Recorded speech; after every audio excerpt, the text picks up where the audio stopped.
2024 ছেপ্টেম্বৰৰ গাড়ী মানে আমি এচি গ'ল এখন লৈ আনিছোঁ, এখন চাব পাৰে স্কোৱাৰ লাইটৰ ML নম্বৰ গাড়ীখন থাকিব।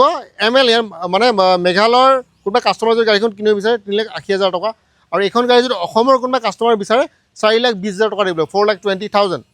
ঠিক আছে, ডাউন পে'মেণ্ট দিব লাগিব 1 লাখ টকা।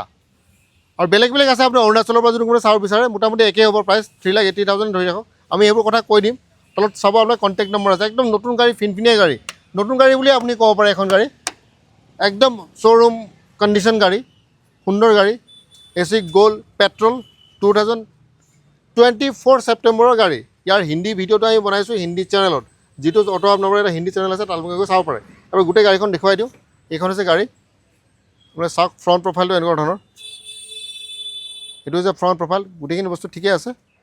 ড্ৰাইভাৰ কেবিনটো এবাৰ দেখাই দিওঁ। এইটো হৈছে আমাৰ ড্ৰাইভাৰ কেবিন, সুন্দৰ টায়াৰ, নতুন টায়াৰ পাই আছে, 13 ইঞ্চি টায়াৰ।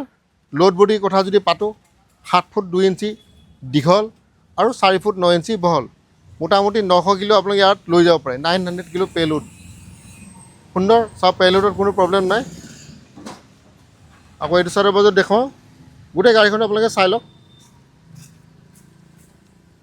কাগজ আপডেট কৰি দিয়া যাব। তো এইখন হৈছে গাড়ী, মোটামুটি আপোনালোকে দেখুৱালোঁ, বেলেগ কথা একো নাই। অসমৰ কাৰণে মানে অসমৰ কোনোবাই যদি ব্যক্তি লয় 4,20,000 টকা দিব লাগিব। আৰু যদি মেঘালয়ৰ পৰা যদি কোনোবা ল'ব বিচাৰে, বা অৰুণাচলৰ পৰা যদি কোনোবা ল'ব বিচাৰে, বা নাগালেণ্ডৰ পৰা যদি ক'ব ল'ব বিচাৰে, তেওঁলোকে 3,80,000 টকা।